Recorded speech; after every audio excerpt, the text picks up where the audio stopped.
निकल जा मेरे घर से, सौतेला कहीं का। तुमने ही मेरी माँ को मारा है।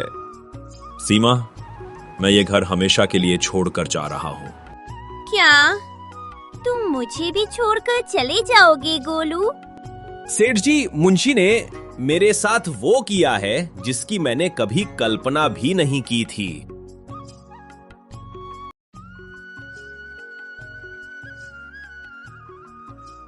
रुको गोलू, कहाँ जा रहे हो तुम? वहीं रुक जाओ अभी। माँ, मैं भाई के साथ क्रिकेट खेलने जा रहा हूँ। अरे वाह, बड़ा आया क्रिकेट खेलने वाला। अगर तू खेलने जाएगा तो घर का सारा काम कौन करेगा? चुपचाप घर में रह और जल्दी जल्दी सारा काम खत्म कर, समझा? माँ, मुझे भी घर का काम करना पड़ेगा क्या? अरे नहीं सोनू बेटा, तू जा, दिल खोलकर खेल और मस्ती कर। ये देख, मैंने तेरे लिए खाना और पानी रखा है, अगर भूख लगे तो खा लेना, ठीक है? माँ, सारा काम मुझसे ही क्यों करवाती हो? सोनू को तो कभी कुछ नहीं बोलती। वो दिन भर बस खेलता रहता है और मैं बस काम ही करता रहूं। हाँ, क्योंकि वो मेरा अपना बेटा है और तू सौतेला है। चुपचाप अपने काम में लग जा, वरना आज का खाना भी नहीं मिलेगा।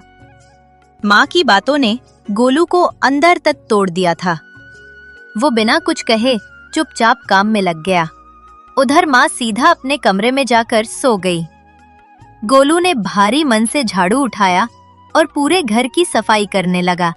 सौतेला, बस यही एक शब्द कितना दर्द देता है। काश मेरी असली माँ जिंदा होती तो आज मैं भी सोनू की तरह खेलने जा सकता था। झाड़ू लगाने के बाद गोलू बर्तन धोने के लिए कुएं की तरफ चल दिया। कुछ ही देर में वो वहां पहुंच गया। उसने चुपचाप सारे गंदे बर्तनों को धोना शुरू किया। बाप रे, घर का काम करते करते तो दोपहर होने को आ गया। अब तो सोनू मैदान से घर के लिए निकल गया होगा क्या?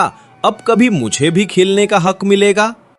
धीरे धीरे गोलू ने चुपचाप सारे गंदे बर्तन धोए। थकान उसके चेहरे पर साफ झलक रही थी, लेकिन फिर भी वो बिना कुछ कहे घर के अंदर चला गया। अंदर जाकर उसने देखा उसकी सौतेली माँ बिछावन पर बैठी थी और बोली, गोलू, सारे बर्तन अच्छे से धो दिए ना? अगर कहीं उसमें गंदा दिखा तो तुम्हारी खैर नहीं। और हाँ, अभी जाओ बाजार और राशन लेकर आओ। माँ, मैं बहुत थक गया हूँ। सुबह से सारा काम कर रहा हूँ, झाड़ू, बर्तन, सब कुछ। अब मुझसे और काम मत करवाओ। भूख लग रही है माँ, जरा कुछ खाने को दे दो ना, पेट में दर्द हो रहा है। खाना वाना कुछ नहीं मिलेगा तुझे, समझा? मैंने जो कहा वही कर। जल्दी से बाजार जा और राशन लाकर आ। मेरा बेटा अभी खेल कर लौट रहा होगा, उसे भूख लगी होगी। उसके लिए गरम गरम खाना बनाकर रखूंगी।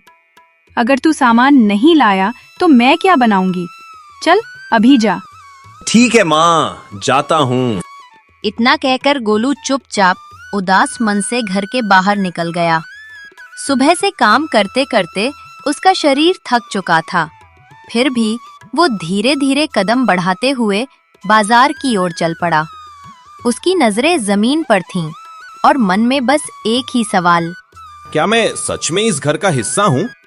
तभी सामने से उसकी सबसे प्यारी दोस्त सीमा आती हुई दिखी। अरे गोलू, तुम कहाँ गायब हो गए हो? न स्कूल आते हो, न मेरे साथ खेलने। क्या अब तुम्हें मेरे साथ खेलना अच्छा नहीं लगता? पहले तो दिन भर मेरे बिना एक पल भी नहीं रहते थे। क्या बताऊं सीमा, जब से मेरी असली माँ का निधन हुआ है और घर में सौतेली माँ आई है, तब से जैसे जिंदगी ही बदल गई है। अब ना मुझे ठीक से खाने को मिलता है, ना खेलने की इजाजत। बस सुबह से शाम तक काम ही काम करता हूँ। बाप रे गोलू, तुम तो बहुत परेशान हो गए हो। अब क्या करोगे आगे? पता नहीं सीमा, अब कुछ समझ नहीं आ रहा। सोच रहा हूँ इस घर को छोड़ दूं, कहीं दूर चला जाऊं जहां कोई डांटे नहीं, कोई सौतेला ना कहे और थोड़ा सुकून मिले। क्या तुम मुझे छोड़कर चले जाओगे गोलू? सीमा, मैं इतने दिनों से ये सब बस इसलिए सह रहा था ताकि दिन में काम से कम एक बार ही सही तुमसे मिल सकूं, तुमसे बातें कर सकूं, तुम्हारे साथ थोड़ा खेल लूं, क्योंकि तुम्हारे साथ बिताए कुछ पल ही मुझे जिंदा होने का एहसास देते थे। पर अब तो वो भी नहीं होता सीमा। अब तो एक मिनट की फुर्सत भी नहीं मिलती, जैसे जिंदगी बस काम और दर्द में कहीं खो गई है। गोलू, मुझे लगता है अब तुम्हारे लिए इस घर को छोड़ देना ही सही होगा। हर दिन तुम्हें यूं दर्द में देखना अब मुझसे नहीं सहा जाता। लेकिन एक बात याद रखना गोलू, कि कोई है जो हर पल तुम्हारे लौट आने का इंतजार करेगी। सीमा, अब और नहीं सह सकता मैं। लेकिन याद रखना, मैं भाग नहीं रहा हूं, मैं जा रहा हूं कुछ बनने के लिए। मैं मेहनत करूंगा, अपनी किस्मत खुद लिखूंगा, और जिस दिन लौटूंगा ना, उस दिन खाली हाथ नहीं लौटूंगा सीमा। ठीक है गोलू, अपना ध्यान रखना। सीमा, मैं अब बाजार जा रहा हूँ, सामान लेकर घर भी लौटना है। अगर जरा सी भी देर हो गई ना तो माँ बहुत मारेगी। इतना कहकर गोलू उदास कदमों से बाजार की ओर चल पड़ा। धीरे धीरे चलता हुआ कुछ ही देर में गोलू बाजार पहुंच गया। भैया, 1 किलो आलू और आधा किलो टमाटर दे दीजिए। गोलू दुकानदार से सामान लेकर भारी कदमों से घर की ओर निकल गया। धीरे धीरे चलते हुए अपने घर पहुंच गया। माँ, ये लीजिए, आपने जो सामान मंगाया था सब ले आया हूँ। अब तो कुछ खाने को दे दीजिए ना, सुबह से कुछ नहीं खाया हूँ, बहुत भूख लगी है माँ। ठीक है, वहाँ रखी हैं रात की बची हुई रोटियां और सब्जी, उसी से पेट भर ले। गोलू चुपचाप खाना खाने चला गया। धीरे धीरे दिन ढल गया और रात हो गई।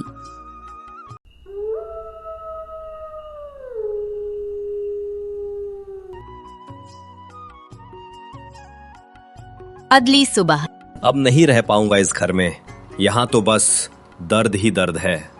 इतना कहकर गोलू ने एक थैला उठाया और चुपचाप उस घर से निकल गया। अजनबी रास्तों पर चलते हुए गोलू बुदबुदाया, न जाने ये कौन सा गांव है, क्या कोई मुझे यहाँ काम देगा? गोलू मन ही मन ये सब सोचते हुए आगे बढ़ रहा था। तभी उसकी नजर एक बड़ी सी हवेली पर पड़ी। बाहर एक आदमी खड़ा था। गोलू ने हिम्मत जुटाई और धीरे धीरे उसके पास जाकर बोला, सेठ जी प्रणाम, मैं बहुत दूर के गांव से आया हूँ, कहीं कोई काम मिल जाए तो बड़ी मेहरबानी होगी। मेरे पास करीब 30 भैंसें और गायें हैं। उन्हें खिलाने पिलाने और संभालने के लिए एक आदमी की जरूरत है। अगर तू ये काम कर सकता है तो बोल। सेठ जी, क्या उन 30 गायों को मुझे अकेले ही देखना पड़ेगा? अरे नहीं, तू अकेला नहीं रहेगा, 2 आदमी पहले से हैं, तू बस साथ में हाथ बटा देना। ठीक है सेठ जी, मैं ये काम कर लूंगा। बस बताइए मुझे कितने रुपए मिलेंगे और क्या रहने की जगह भी मिलेगी? देख लड़के, 2 वक्त का खाना मिलेगा, 500 रुपए दूंगा, और रहना है तो वहीं भूसे वाले कमरे में रहना होगा, समझा? ठीक है सेठ जी, मैं ये काम कर लूंगा। चलो मेरे साथ, मैं तुझे गौशाला दिखा देता हूँ और वहां के लोगों से मिलवा दूंगा। गोलू ने बिना कुछ कहे सेठ जी का पीछा किया। धूल भरे रास्ते पर उसके कदमों की आहट भी जैसे खो गई थी। कुछ ही देर में वो उस जगह पहुंच गया जहां से उसकी नई जिंदगी की शुरुआत होने वाली थी। देखो गोलू, यही है हमारी गौशाला। सुबह सुबह इन्हें चारा डालना, पानी देना और शाम को फिर से देख लेना, यही तुम्हारा काम रहेगा। जी सेठ जी, मैं सब ठीक से कर दूंगा। सेठ जी ने गोलू को गौशाला दिखाई और कुछ बातें समझाकर अपने घर की ओर चल दिए। चलो गोलू, अब मैं तुम्हें सारा काम समझा देता हूँ। कब दूध देना है, कब चारा डालना है, सब ठीक से सीख लो। ठीक है भैया, कोशिश करूंगा कि कोई गलती ना हो। इतना कहकर गोलू अपने 2 नए साथियों के साथ गायों के लिए चारा लेने निकल पड़ा। थोड़ी देर में वो लोग ढेर सारा चारा लेकर लौटे और गोलू ने चुपचाप सभी गायों को प्यार से थोड़ा थोड़ा करके खिलाना शुरू कर दिया।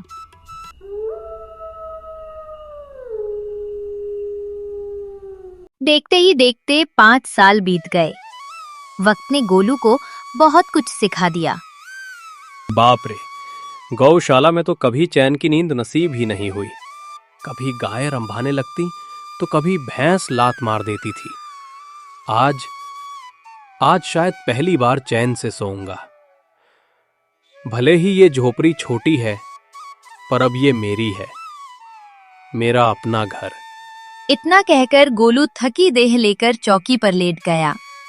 पल भर में ही उसकी आंखें बंद होने लगीं और वो गहरी नींद में खो गया।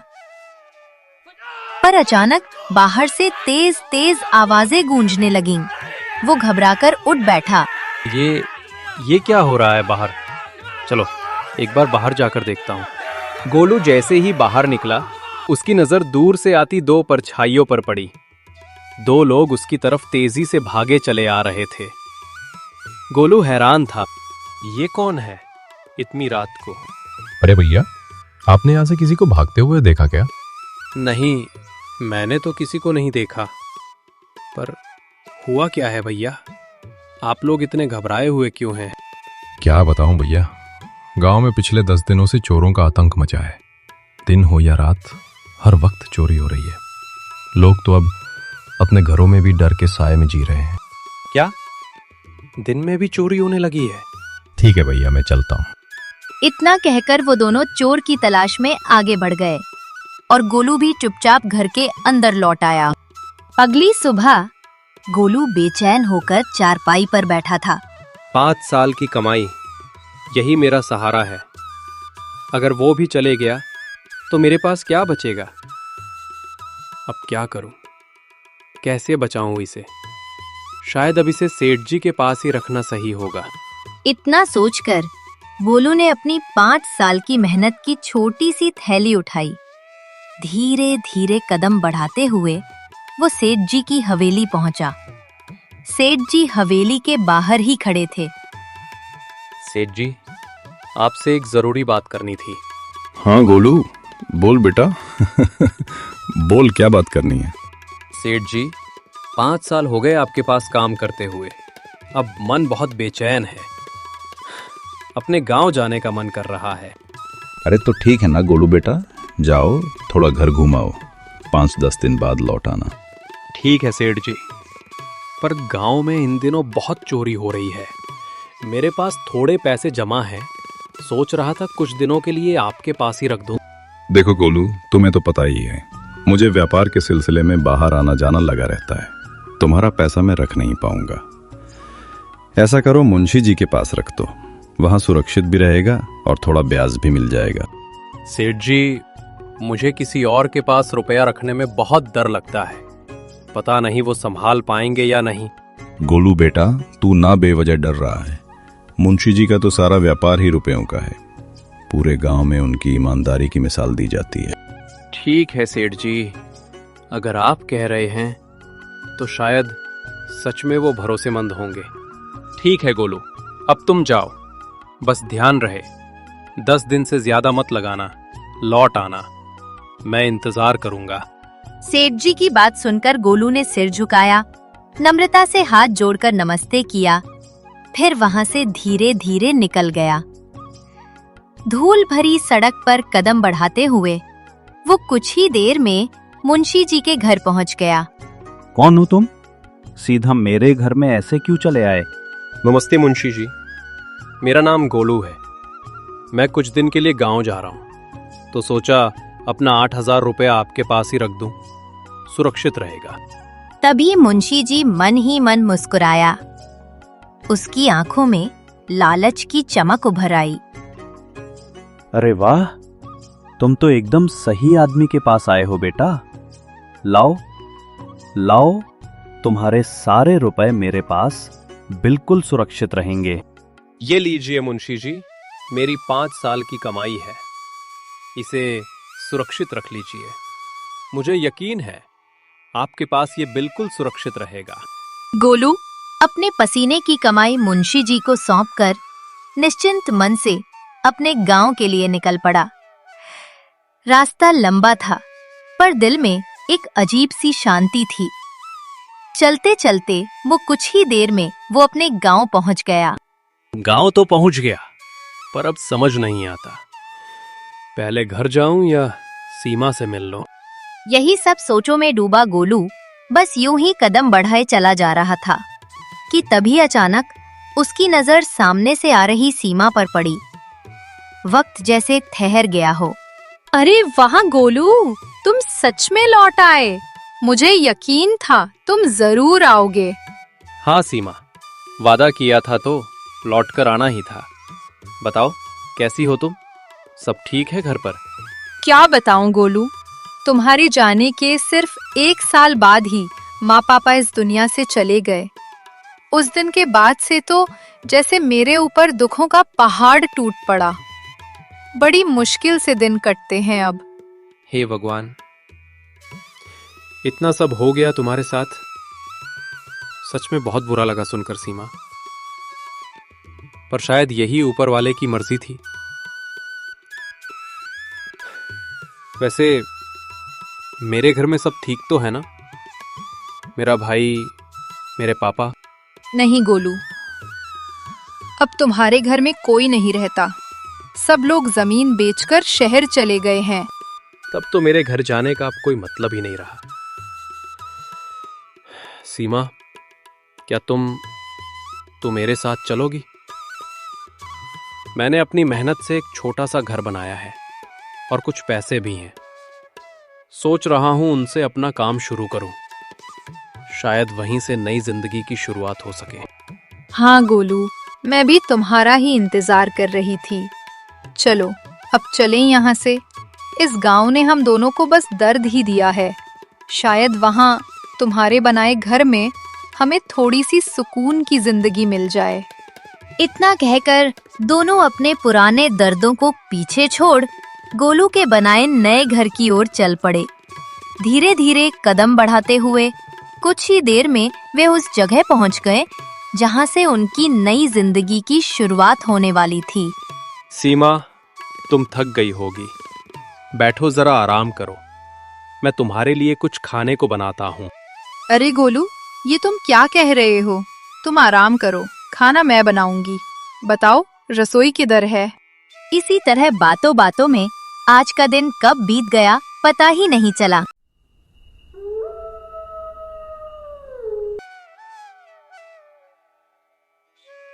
अगली सुबह गोलू जल्दी उठ गया।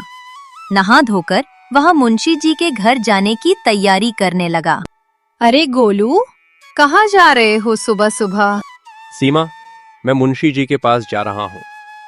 गांव जाने से पहले अपने 8,000 रुपए वही रखवाए थे। अब उन्हें वापस लेने का वक्त आ गया है। ठीक है गोलू, अपना ध्यान रखना और जल्दी लौट आना। ठीक है। दिल में कई सवाल लिए गोलू धीरे धीरे कदम बढ़ा रहा था और आखिरकार थोड़ी ही देर में वो मुंशी जी के घर पहुंच गया। अरे ओ, कौन हो तुम? बिना बताए मेरे घर में ऐसे कैसे घुस आए? पहचाना नहीं मुंशी जी? मैं गोलू हूँ। 2 दिन पहले मैंने अपने 8,000 रुपए आपके पास रखे थे। अरे वाह, कोई रसीद या कागज है तुम्हारे पास कि तुमने मुझे रुपए दिए थे? पर मुंशी जी, आपने तो उस दिन कोई रसीद दी ही नहीं थी। हाँ तो फिर तुम्हारे पैसे मेरे पास नहीं है। अरे लंबू, कल्लू, इसे बाहर निकालो, धक्के मारकर निकालो।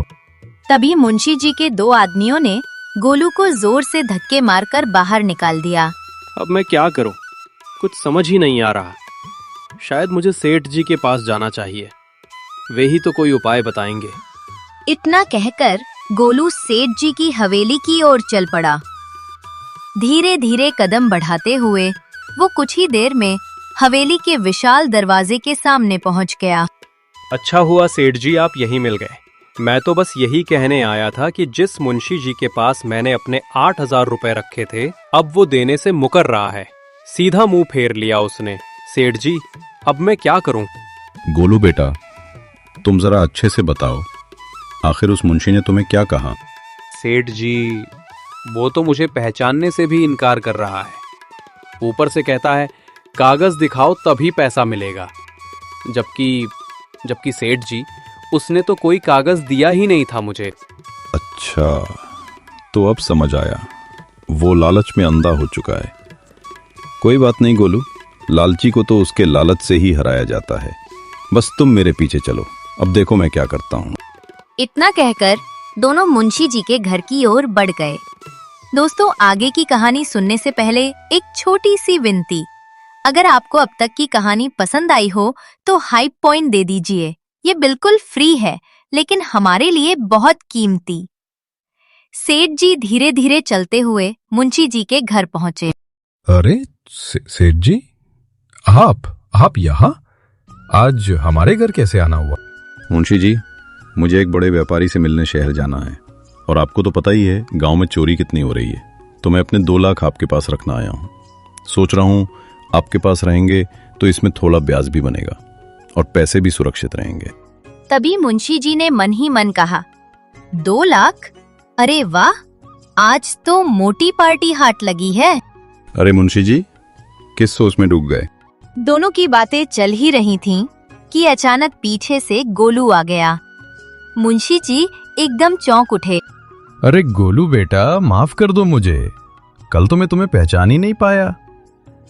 क्या करूं बेटा, रोज इतने लोग आते जाते हैं कि चेहरा याद ही नहीं रहता।